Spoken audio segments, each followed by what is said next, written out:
Welcome to the Digital Forester Podcast, where we talk to foresters about how they are using digital technologies in their day-to-day forestry work.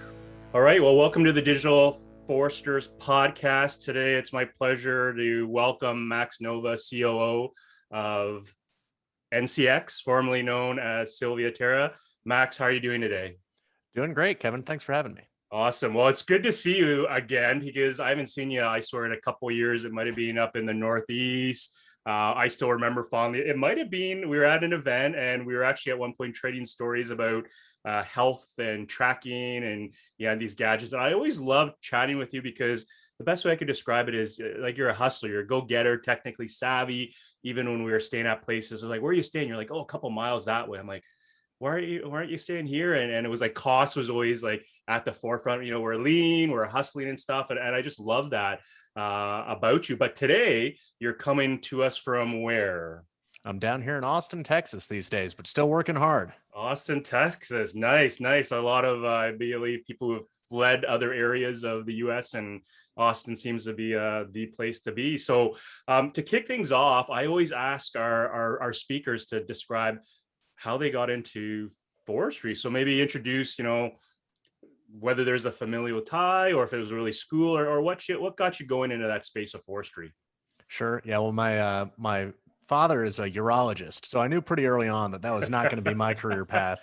But I went to undergrad thinking that I was going to be pre-med, and that I was pretty swiftly disillusioned from that path, along with half of my class there at school. But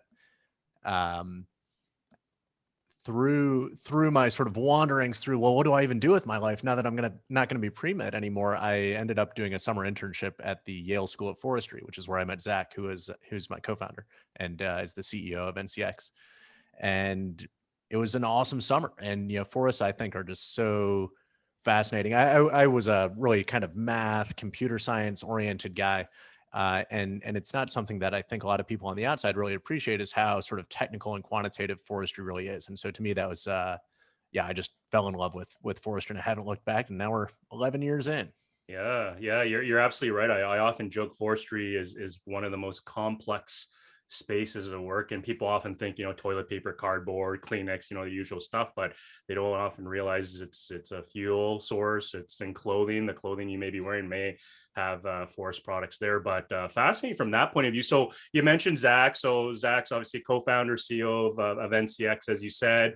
So maybe tell me more about that relationship. I know as you guys were early on, young guys, as I think about some of the technology you guys were building, where did some of those ideas come from? Was it really, while at school, kind of hacking, hustling, the proverbial garage, we're in the garage doing our thing, but where did some of these ideas that would eventually form the basis of your technology and even NCX, and we'll go there, we'll try and go through that temporal journey, but where did that magic, I guess, come from? Was it really just personalities? You guys just jived, or was there some mentorship, people prodding you? Obviously your dad was probably disappointed that you were carrying the family trait in urology, but I'm sure he's probably equally proud and excited. Yeah, absolutely. But was there a spark that got you to kind of on that journey? Yeah. Well, so our version of the garage was a dark basement lab at the it's this building called Greeley at the Yale School of Forestry, which isn't even in like the main building. It's like this sort of like satellite lab that they have way up the hill, and that's where Zach spent a lot of his time doing his master's at Yale. And really the core vision for SilviaTerra, what's now NCX, really came from Zach. I mean, Zach has this kind of really unique perspective on forestry where he's very quantitative, but he's also been out in operations, and he also understands the policy angle and the economics and all the ecology, all of these things that have to come together to be a truly great forester. You kind of have to see the whole picture. And to me, that's what's always been really fascinating about forests, is I think they are some of the most complex systems on the planet. And Zach just has this intuition for how to think about forestry and forest management, and putting things like carbon and wildlife habitat and all of these sort of what people think of as ecosystem services on the same economic footing as timber, which is really what the mission of our company is these days. And that was Zach's vision from the very beginning. But we had a long way to go. to get to where we are now. And so we started off really just with sort of satellite-based remote sensing of forest inventory, because that's kind of step one. If you don't get the measurements Right. right, everything else is made up. So Right. step one was get the data in place. Right. So did the two of you ever think in the early days that, that entrepreneurship route would be the path you guys were going, per se? Was that always kind of the grandiose plans? Because it sounds like a lot of times people say you got to have the hacker, you got to have the hustler, and you got to have the money man to get that trifecta going. So it sounds like, yeah, I know you're technical by default, and sounds like what you described by Zach, the visionary, thinking big picture, then obviously, money's money. But was that always the plan? At what point did you guys go, you know what, we're going to launch SilviaTerra, back then, again, formerly now known as NCX, but in the early SilviaTerra days, like was that what you guys thought, like, as young guys, like, yeah, we're gonna, incorporate and then like charge for, like, what was that spark that put you guys down that path?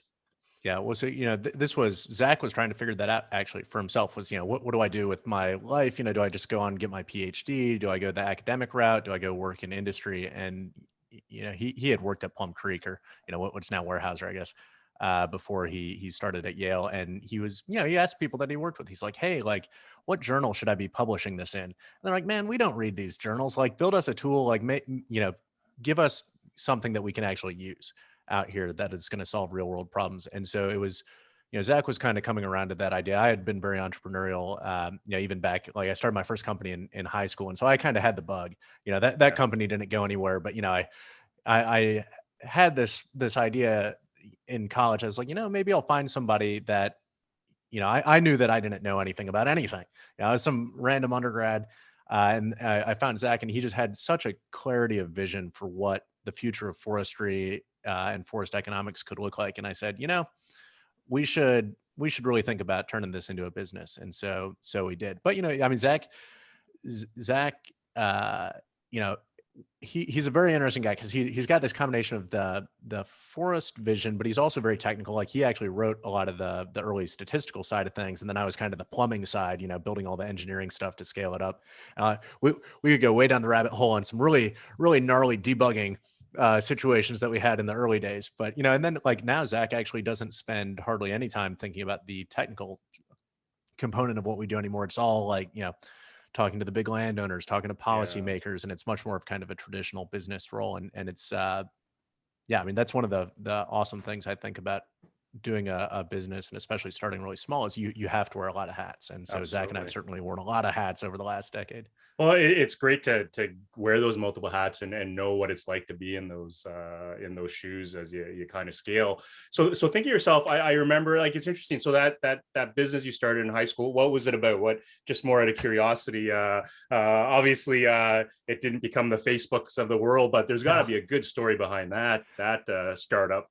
Yeah, well, no, it was school administration software. So it was like checking out textbooks and stuff like that. We had just built it for our high school, and then there was a couple other high schools in Louisville, Kentucky, which is where I grew up, that were using it. But it didn't go anywhere. But it was a great learning experience. To build something from scratch, to actually have real users, getting feedback from people about, they're like, man, this thing totally sucks. Like, none of this works. Like, it's super slow and whatever. And having to fix that and get into that cycle of improving the product. And I mean, we maybe made like $5,000 or something in the whole life cycle of that company, but it was great exposure. And Yeah. we worked so hard on that thing back then, and having to pull the plug on it too. I mean, that was I actually did not pull the plug on that business until we really got going with NCX, and Okay. that was a tough call, actually, personally for me. It's something that you've poured so much of your soul into, and Yeah. knowing when you have to just focus has been one of the big learnings for us, Yeah. and Well, for me personally. yeah, definitely. Sometimes stopping something or saying no to something is the hardest thing. And absolutely, focus. But we'll talk more about that in a moment. But focus is key. Now, I also remember talking to you. You've got an international travel, you've gone different things. I don't know, was it Sweden, the connection? I'm Yep. not sure if that's still at play, but tell me about that, because often when I talk with people that are doing these amazing things in forestry technology, as you're kind of hinting on, diverse people with diverse interests that have early starts in some things. Typically they end up in failure. I don't say that in a bad way, as opposed to, fail fast, often hear about that, but broad experiences. But the other thing I'm noticing is a lot of these folks, that worldview they have is also shaped by their experiences in travel. And tell me more about that link with Sweden, maybe, if it's at play. Yeah, sure. Well, and just to be totally sort of cards on the table here, Zach's far more of an international mystery man than I am. Zach's career in forestry has taken him all over the place, from Brazil to Armenia, and lots of places in between. I spend a lot of time in Sweden just because my wife is from Stockholm originally. So I usually, unfortunately, I end up spending the holidays in Sweden. I would much rather spend the summers in Sweden. Yes. The holiday season is a little dark and cold for my taste in Scandinavia, Yeah. but it's great to spend time with her family over there. My Swedish is still not so great, but most people in Sweden, their English is flawless. So. Yeah, absolutely. I remember last time I was in Stockholm, I think it was spring, and it wasn't that, by Canadian definitions, that warm. And us Canadians, like, it's 10 degrees Celsius, we're in shorts already, type of thing. But everybody, all the Swedes were out and about on the patio. Oh, yeah. And until someone told me, it's like, it's dark so long, Kev. It's like, as soon as it's kind of nice, it's like we're all out. And they were all out, like, pretty much 18 hours of the day. So cool connection there, per se. So I'm going to move you forward in some of the discussions. So thinking about Plot Hound and CruiseBoost, walk me through the thinking of Plot Hound. It was a free piece of software, obviously, for timber cruising. As we talk about Zach, as we start getting more into the technical stuff, and I know you mentioned, like, both of you were pretty technical at the start, but maybe for our listeners, tell us what Plot Hound is, and how it ties with CruiseBoost, and what the general thesis was around what you were trying to do with that. Yeah, sure. And this is going to be useful to talk about too, because I think it's going to illustrate the big pivot that we've made in our business. For the last 10 years, I would say we've really focused on kind of a precision forestry, for lack of a better term. Like, how do you get good measurements of what's actually going on in the woods at a resolution that's much finer than what you would typically do with a traditional timber cruise. And so CruiseBoost was kind of our core offering, where we would combine a small amount of field measurements with remotely sensed satellite imagery and use that to generate these high resolution forest maps. And so, part of that though is, how do you collect the field measurements to calibrate that? And early on in the company, my job was to get faxes of people's tally cards and manually input that data into Excel spreadsheets. And I was like, man, surely there's a better way. Yeah. I was like, there's got to be an app for this. And there just wasn't. This was back in 2010 or something. Yeah. So the iPhone, I think, only came out in like 2008 or something, and so it was very early on. That was actually back when I was still in school. I was class of 2012, I guess. And so, as part of my undergrad, basically, I built the first version of the Plot Hound app, which was just Android and eventually an iOS application for navigating out to field plots, collecting data, and then sending that back to a website that would then work everything up. Yeah. And so that was, for us, that was a really popular way for people to start engaging with us, because it was free. It solved a major problem that a lot of people have. I was certainly not the only one writing up tally cards by hand, and so it solved a big problem for a lot of people, and it's been a really nice, just a sort of a nice marketing thing for us to do for the community that's been really useful and saved a lot of people a lot of time. Yeah. Well, the funny thing is, there's still a lot of people out there still, dare I call it, old school, still not even into that digital world, even though it's been several years that have passed from that point of view.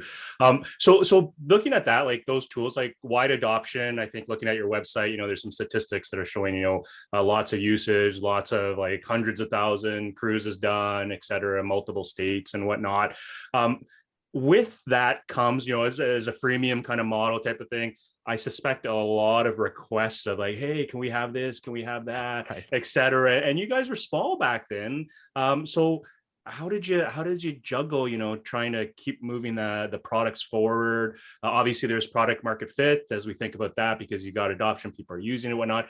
To monetize, to go from that freemium to a paid is a separate discussion. But thinking of just the number of users, I'm assuming there was probably a a massive nonstop inflow of like, Max, can we do this? Max and Zach, can we do this? And how did you juggle that and try and keep that customer relationship whole and positive, just thinking limited resources, limited time. Everyone thinks the thing they want is the number one utmost priority. Are you going to pay for it? No, I have no money to pay for it, but it's the utmost priority, right? So how did you guys juggle those competing interests as you were even thinking about some of these other things you wanted to work on? Yeah, well, we had to say no a lot, and really our whole philosophy with Plot Hound from the beginning was that we needed something that would work for us internally, but we also wanted something that worked for 80% of people. And so we wanted to be very streamlined because up until 6 months ago, we were a little 10-person company. That was 10 years in. And Plot Hound was just one of many things we did. And actually, our big moneymaker for most of our company's history was CruiseBoost and the remote sensing side of things. And so we really did Plot Hound just as a marketing thing, more or less. And so we Yeah. certainly made investment in that over the years and made it a little bit more flexible. But the core ethos of Plot Hound was always, we wanted somebody to be able to install the app, create an account on the website, and be on their way out in the woods in 5 minutes or less. That was always the philosophy behind everything, and so that forced us to really keep it simple and really limited the complexity of the features that we would add.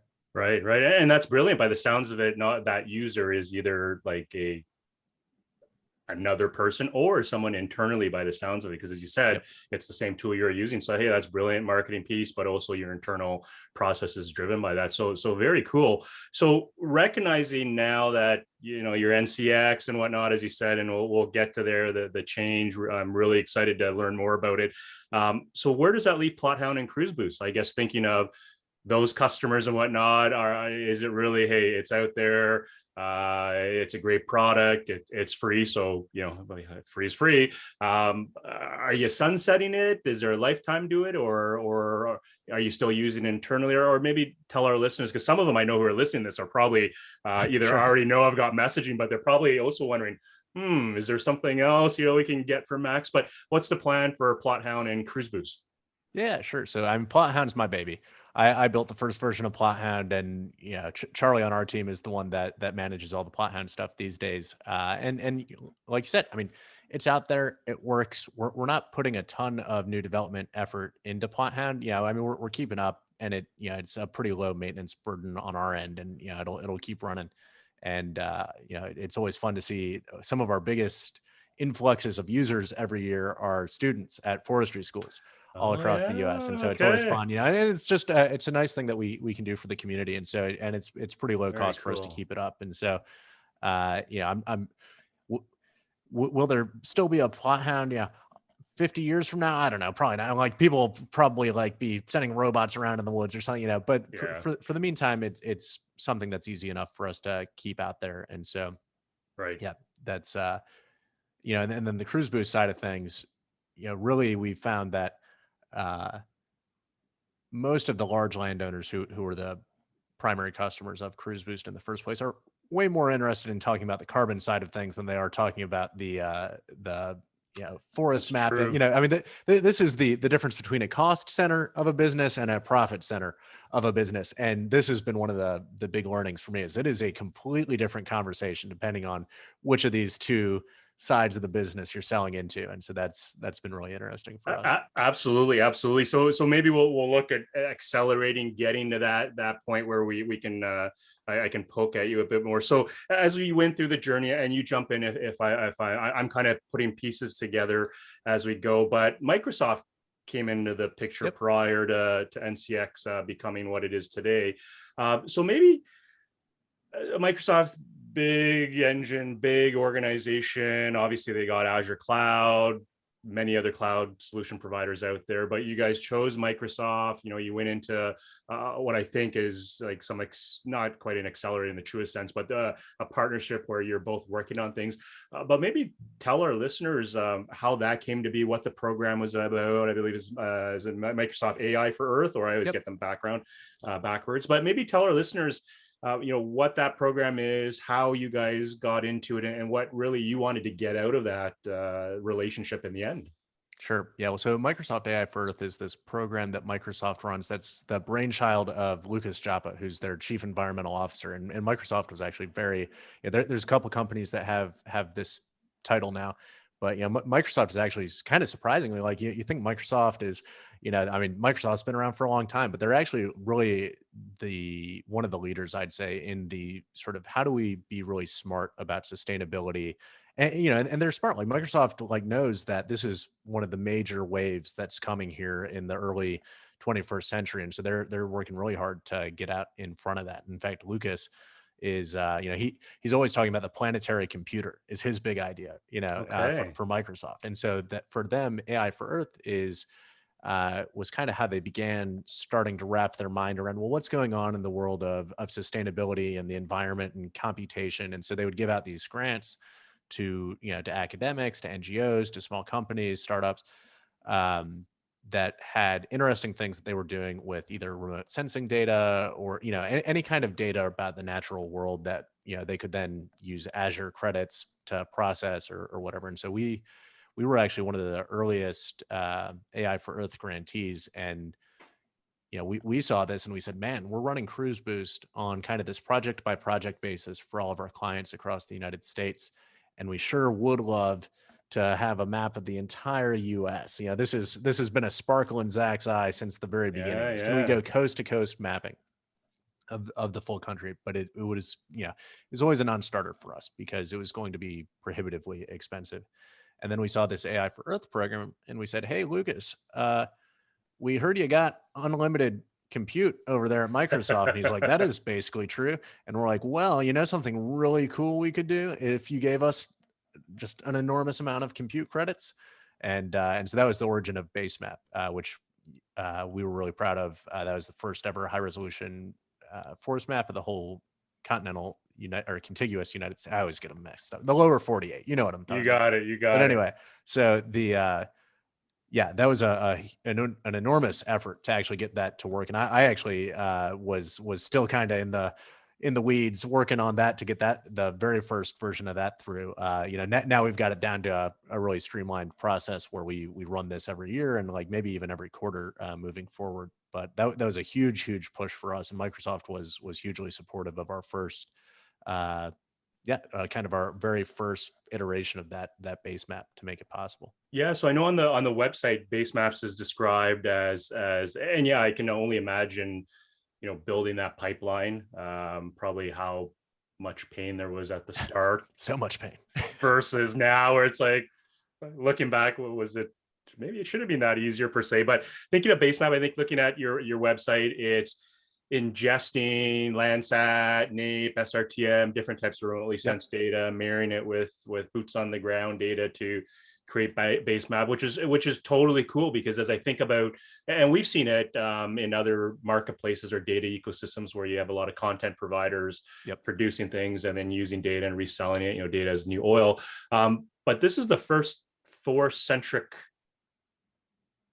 large area mapping that, to your point that you just said, is repeatable. You're generating on a certain cadence. Like, this is a game changer, no, in terms of having this data available and using it, whether for your marketplace or other use cases. What's been the feedback from at that stage when you guys produced that out of the Microsoft program and that grant model? What was the feedback? Because I'm curious to know, like, you and I have been at this for a while. The world has changed. Whereas, back when we used to be on the grounds hustling type of thing, we'd be talking about web services and the foresters would be like, what? It's like, what are you guys talking about? And then now it's like, hey, Max, what's the rest endpoint I could hit? Is it secured? Or, like the vocabulary has changed. But I'm going to assume that it wasn't like right away, everybody, like all the landowners, foresters, were like, oh, it's like, yeah, I love this, I'm going to take it. Was there any skepticism or any doubt? Accuracy always pops to mind, etc.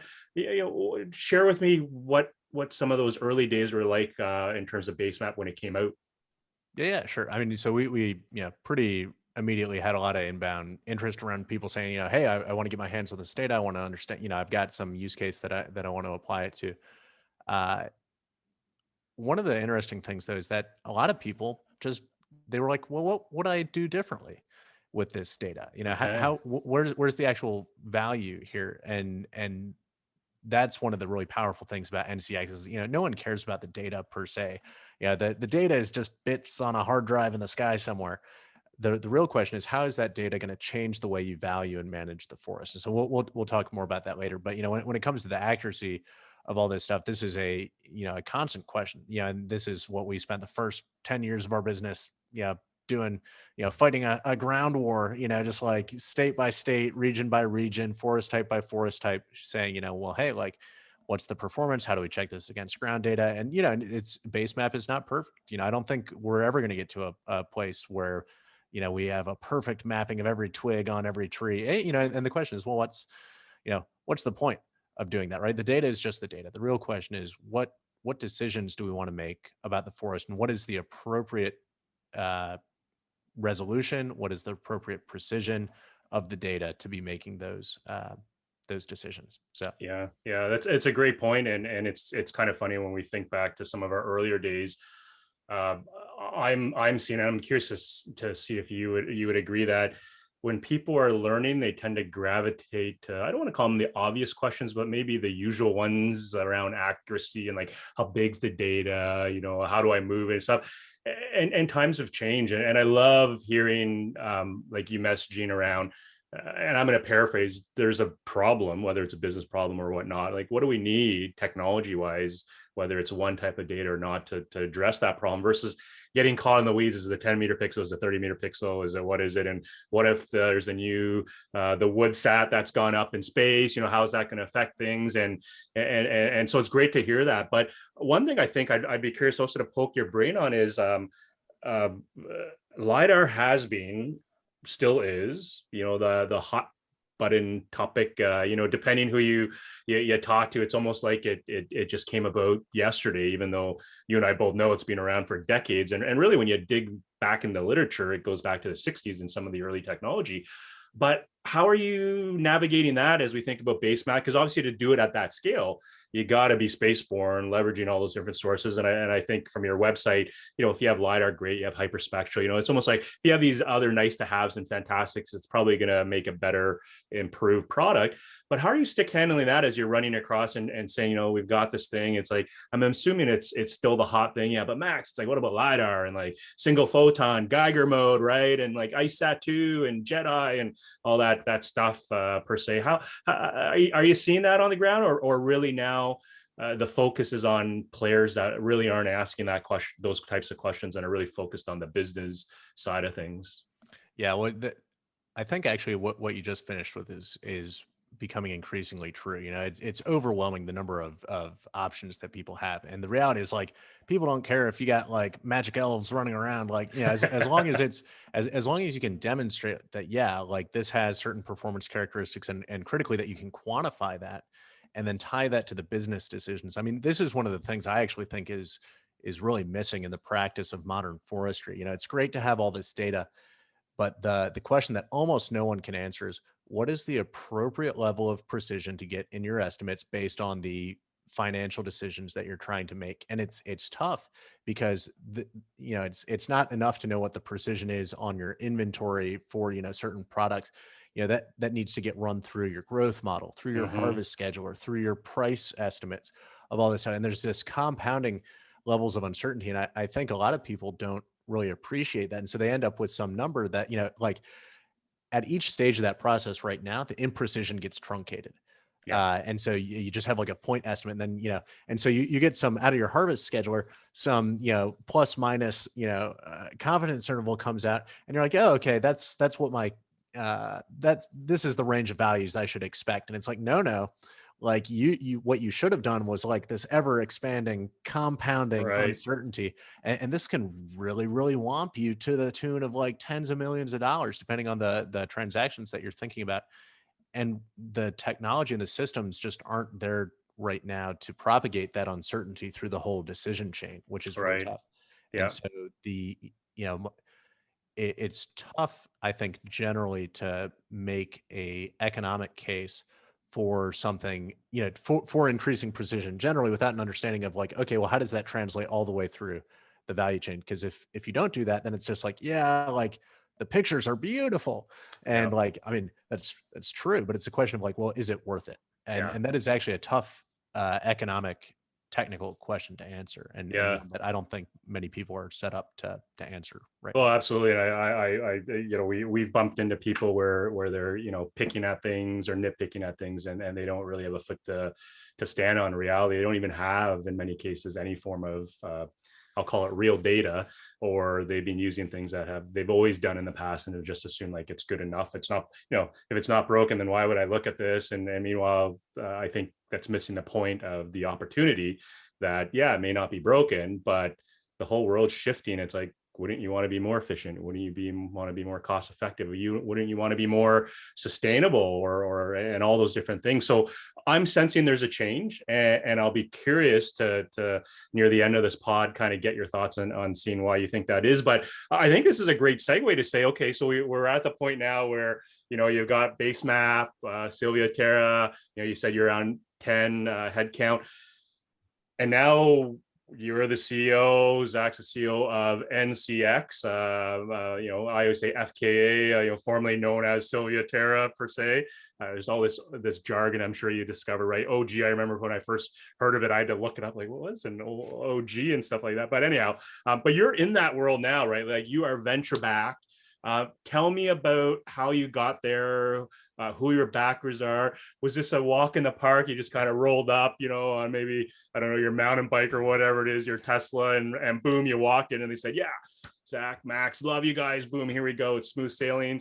I suspect there was still a bit of hustle that was required, but tell me what got you guys to that point to say, you know what, we want to raise, and these are the folks we want to talk to. Me doing my research on your backers, I'm sensing they're specific investors you're looking for that shared a common vision on what the world could be. But walk me through that journey. I'm really curious now, because it's like, this is stuff like I don't know, we haven't talked about before. So tell me about that journey.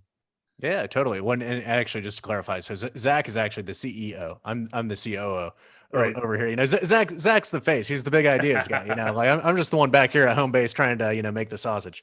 But the funding thing for us, it really was driven by the sudden surge in willingness to pay for carbon. Like we do not have a business transacting carbon if no one is interested in buying carbon. And it seems like so long ago because it was in the before times, but it was really just January 2020, I think, that Microsoft announced that they were going to be carbon Right. negative or carbon, whatever it was. And that really set off this parade of all these other corporations making these net zero pledges that actually continued through the pandemic. And so it really, because I think a lot of these things had been in the work for a while. And so suddenly now there's this enormous willingness to pay for these things. And now it's a race, and the question is, like, who is going to provide these carbon credits to, the Fortune 500 and all these other companies that are trying to make good on these net zero pledges. Mm-hmm. And so we were like, oh man, great, we're off to the races. So Microsoft makes this announcement in January. Like, we're working very closely with Microsoft. We're like, this is a great time to raise funding. And so we hit the road in February 2020, started having a lot of great conversations, and then the world fell off a cliff. Yep. And it was really tough. I mean, like, we continued trying to raise money throughout the early stages of the pandemic, and it was just like complete strikeout. Nobody, we got a lot of meetings and got zero yeses for months and months and months. And it wasn't actually until I think it must have been like September when we met with Version One, which is a San Francisco VC firm, and then Union Square Ventures, which is a New York VC firm that often co-invest together on deals. And they both immediately got it. I mean, they're both kind of marketplace style investors. They invest in lots of different marketplaces.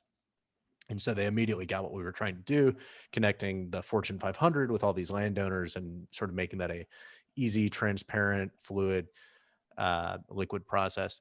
And yeah, and it was kind of a whirlwind thing. We had a meeting. I think I had a meeting Tuesday, Wednesday, Thursday with the Version One guys, and then they were ready to sign a term sheet. Wow. And and so it changed just so fast. And and then what's been crazy is that was our seed round, which closed around Thanksgiving last year, and then we just raised our Series A in April. So, like less than 6 months or something later, just because the markets right now are so hot for Yeah. funding stuff, and there's so much demand for, A lot of dry powder on the side there yeah, waiting. yeah, Yeah. exactly. And the Federal Reserve money cannon is just like running full bore over there.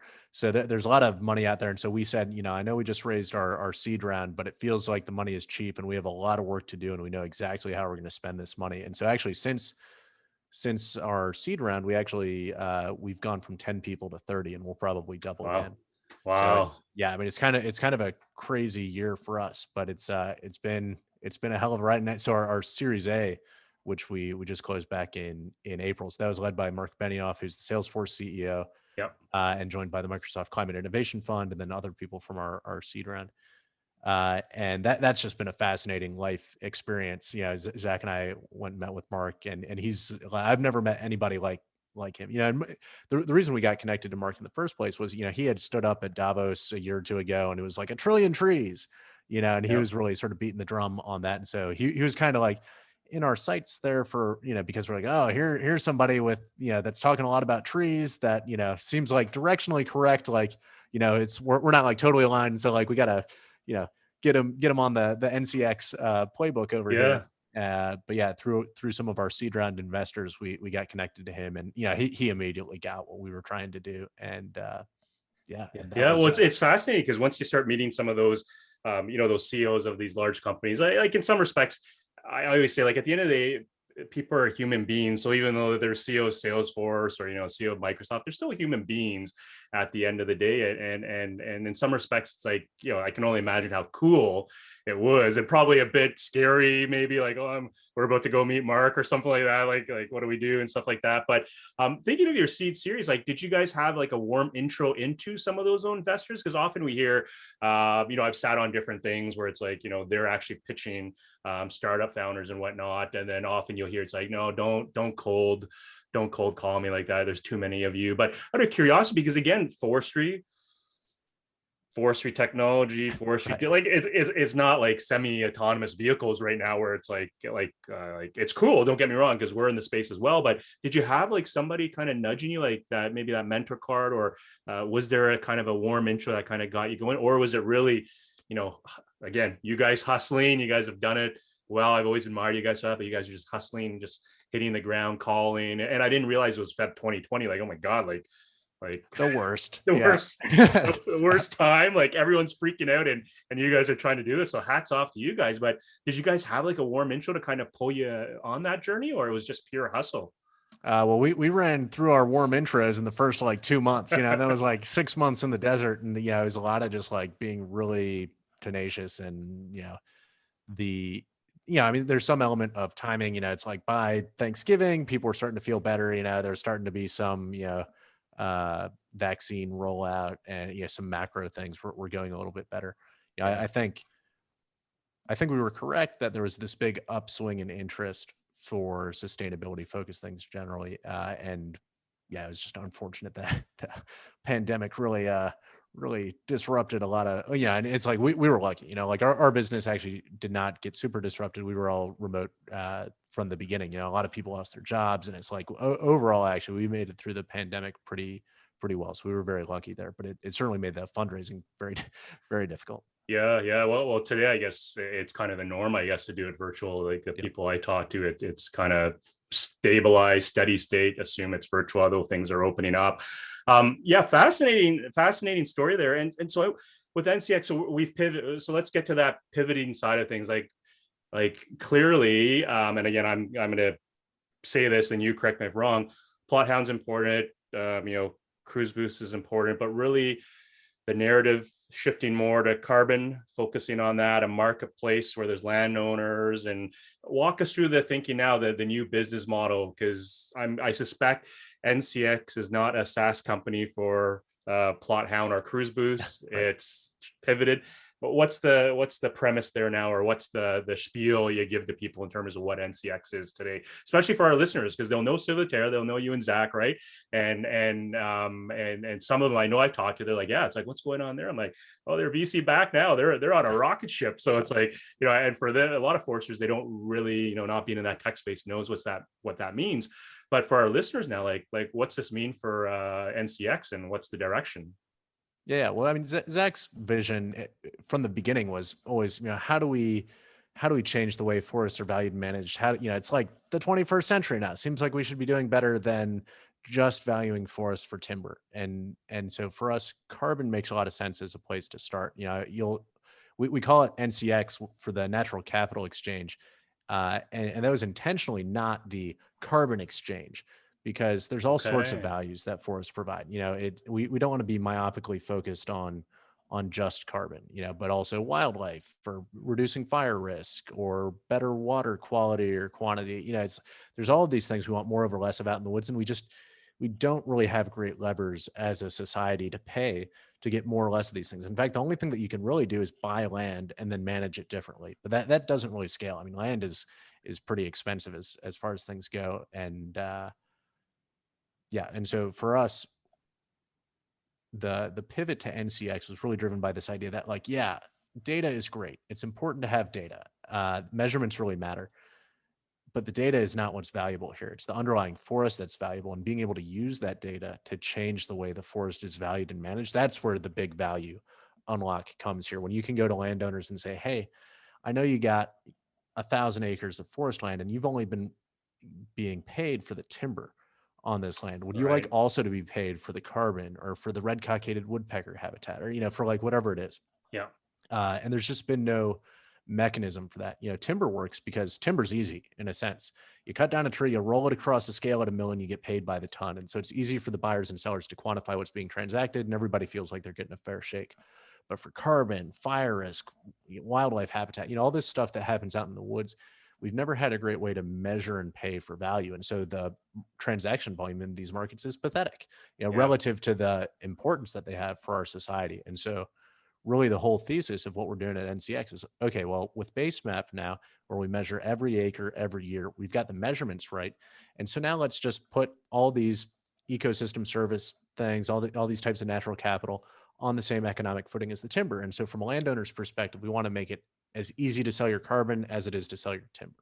And we do all Right. the measurement and monitoring to make that possible. Right. Very, very cool. And when you talk about ecosystem services, I think back to my undergrad days where his name Richard Florida. He was doing a lot of work and trying to quantify what ecosystem services are worth in actual dollars to try and bridge and make that connection with society in terms of these things. You go in the backcountry, you're camping and stuff, but there's value there. And how do you put it on at a parity where people can relate to it and go, yeah, this is worth X to me. So that's totally cool. Love that. Thinking about that, like, is this unique? Like what NCX is doing? Are other?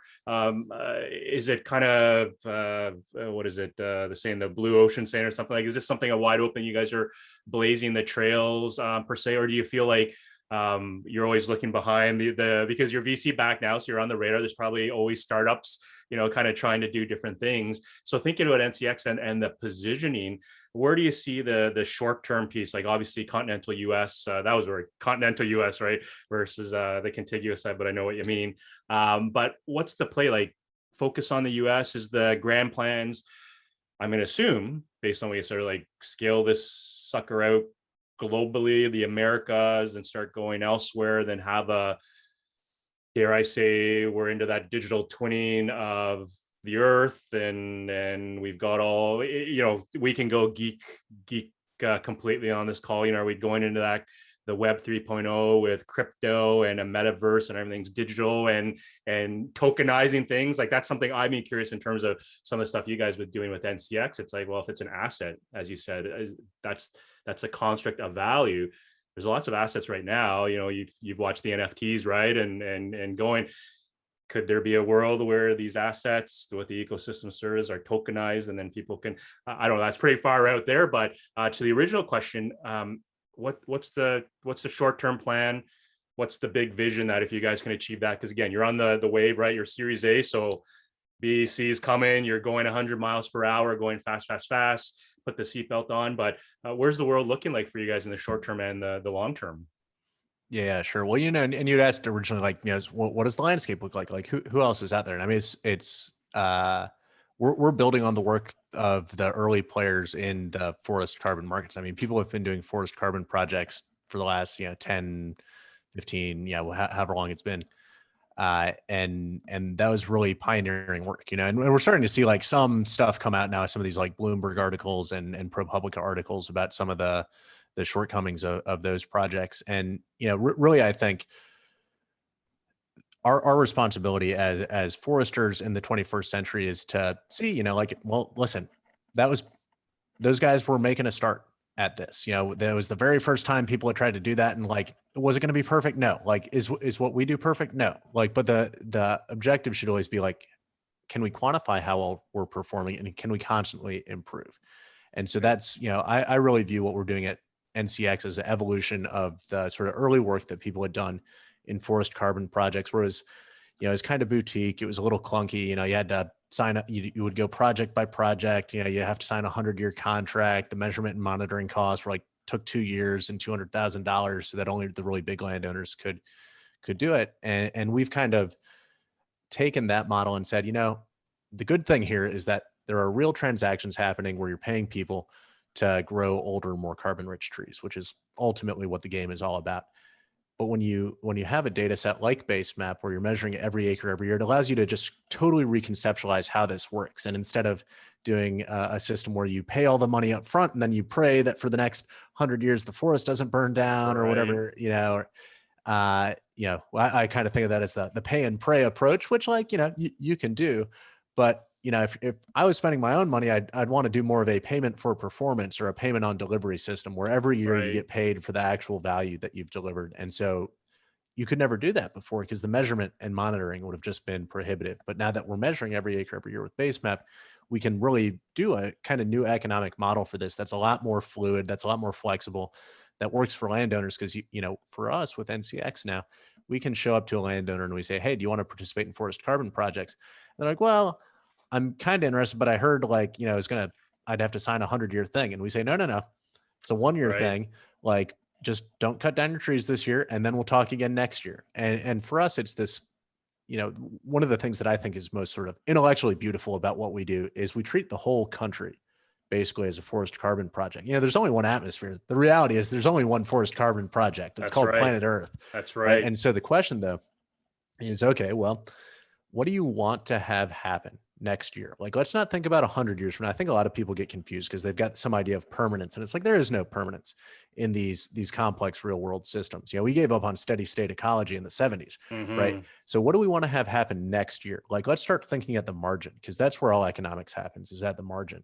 What we want to have happen next year is we want people to grow slightly older, slightly more carbon rich trees. And so what's unique about NCX is it's this economic model that accomplishes that. Every year we're identifying what acres do we send dollars to create the most climate impact for the least cost at the margin. Cool. and really change people's behavior. Yeah, very cool. Very cool. Hey man, I appreciate your time. I know you're a busy guy. As we wind down, we got a couple last questions there in terms of, I'm just really curious. So, on my side, it's like, we're like a CilviaTerra bootstrap still, and going forward, I'm going to assume, like, you've kind of used the word wild ride the last little while. How has this experience changed Max Nova? Like, I'm assuming, like, young guy, you're going fast, etc. You're in Austin, Texas now, as we talk about, Zach doing different things. But, one thing I've always loved about you, just very humble guy, I'm just doing the back end. I'm like, yeah, but that's the magic. It's what makes all these things hums, right? And you can't do without it. But how's this experience going from CilviaTerra to NCX, being venture backed on the series ride there? How has that changed Max and his views on the world? Yeah, well, I try not to feel anything anymore. I mean, we've been through so many ups and downs over the last 10 years of doing this business. I mean, this is where we thought we were going to be 2 years in. It took us like 11 years to get here. A lot of people are like, oh man, you guys are on a rocket ship. I'm like, man, this is like 11 years in at this point. This been, it's the slowest rocket ship ever. Yeah, exactly.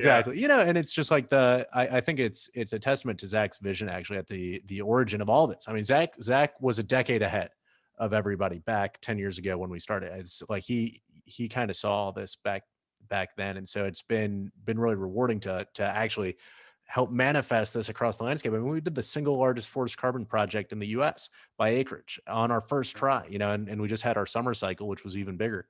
And so it's been Yeah, awesome just to like bravo. Yeah. watch that play out on the landscape. But we still have so much work to do. I mean, we're like at the very beginning of this whole thing still, I think. And so I'm just, we're all trying to keep our heads screwed on straight and just like do the work one foot in front of the other. I mean, it's pretty clear. It's like, you asked what's the plan? It's like, well, ultimately we want to be working with every landowner on every acre for every value, not just Yep. carbon, but wildlife and timber, and all these things. And like figuring out how do we get the landscape that society is willing to pay for? I mean, that's ultimately what we're trying to do here. But that's several lifetimes of work. So we're working hard.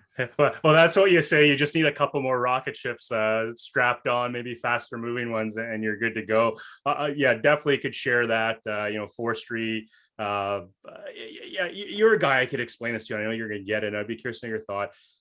Being venture back now, often there's these landscape pictures, right? You can look at big data, whatever, and there's these boxes that puts people in and whatnot.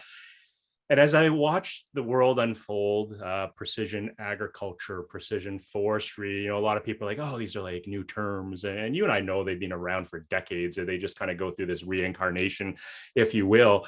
But one thing that's always irked me, and maybe this is a call to action to you and me and some other people, is that when we look at that landscape, there's ag tech. Okay, great, I get it. Ag's important. We're feeding people. There's quite broad. I never, ever see forestry tech or Right. for tech, like ever. And then whenever I talk about it, it's like, well, you guys are just agriculture. I'm like, excuse me? It's like, no, it's like, I don't think a forester would say that they're necessarily commercial agriculture as we know it today. But thinking of that, are you seeing patterns where there's a for tech or a Silva tech or a Sylvia tech or whatever it is coming? Because definitely you're seeing that space, like the VC space, going in the actual like space Yeah. space. It's a different community than the traditional EO players to some extent. Do you think we're going to see a forestry tech box forming that we can put our logos in there proudly? Sure. Well, what do you think on that? What are you seeing on the ground? Yeah, I mean, I think there already is starting to be sort of the rumblings of a climate tech ecosystem. Okay. is what people are calling it. But I mean, from just I'm a numbers guy, right? And the thing is, like, well, what's the annual value of the timber harvest in the U.S.? It's like about $10 billion. What's the annual value of the agricultural production of the U.S. every year? It's about $400 billion. Yeah. And so, I mean, that's why I hear a lot about precision agriculture. But I think if we're successful in our mission as a company and we help these landowners unlock the full value of their land, I think like actually forestry is going to start to be a major economic player, because the whole thesis of our company is that forests are systematically undervalued because we're only paying for the timber in these woods right now. And everybody knows that the woods are more valuable than just the timber. And Yeah. so it'll be an interesting decade to see Yeah. see where we start and where we end. Absolutely. So second last question, what are the trends in technology you're seeing as the COO, building pipelines in Azure, dealing with big data, multiple space satellite systems going up there? Where do you see the trends for our digital foresters that are more like us, very tech savvy, already doing some of these things? They're not afraid of our data science. From your seat, what trends are you seeing in the geospace? Yeah. Well, they don't let me write code anymore these days. Dr. Nampond, who's our chief data scientist, and Mike, who's our CTO, they're really the ones that are making the magic happen. I just I manage managers these days, which has been a personal, change for me. But when I look at the space, I think data science as a profession that's really what we do here. And whenever foresters are trying to figure out like, how do we take this data and use that to make better decisions? I mean, anybody listening to this, you like get your title changed to data scientist, and then they'll have to pay you a lot more money. But that's what it's about. And the tooling for that has gotten much, much better. I mean, in fact, my sister actually like runs machine learning platform at Databricks now, Wow. which is one of these San Francisco companies that's trying to make data scientist workflows more productive and more repeatable, and have version control for statistical models and like all these basic things that we really rolled our own for the Yeah, first 10 years of the company. It's like they worked, but it's so much easier to get started these days. And absolutely. so that's a big sort of meta shift that I think is going to accelerate progress and all this stuff. And there will always be new sensors. Like I kind of didn't really talk too much about the lidar thing. It's like lidar is great. Radar, SAR Yeah, satellites are great. Like, but all of this stuff I think is really just an input into this modeling process. And the question is, well, what precision improvement do you get in your estimates at the tail end of that thing? And that's what determines whether or not these things are worth it. And so that's something that we always keep an eye on, because like it makes a real difference for your economics. yeah, Um, yeah. So I mean, it's a exciting, and it's an exciting time, and things are getting easier and easier to do. yeah. Uh, and yeah, so that's Awesome. Awesome. Well, Max, thanks so much for your time. I was so looking forward to chatting with you. It's been, I don't even know how many years, but definitely many years. So wanted to thank you and your team for agreeing to participate in this podcast. I think our listeners are going to love hearing the story here. There's like a lot of cool stuff. I'm going to be watching NCX and seeing where you guys are go. For our listeners who want to get a hold of you, how do they reach you? LinkedIn, website, email? What's the best way? yeah. I'm just Max at ncx.com. Awesome. Awesome. Well, my friend, thanks so much for joining. I'm wishing you all the best. Make sure to keep that seatbelt nice and tight Snug. and Yeah. snug, and looking forward to chatting with you in the future and seeing all the great things you guys are going to do. Thanks so much. Great. Thanks for having me, Kevin.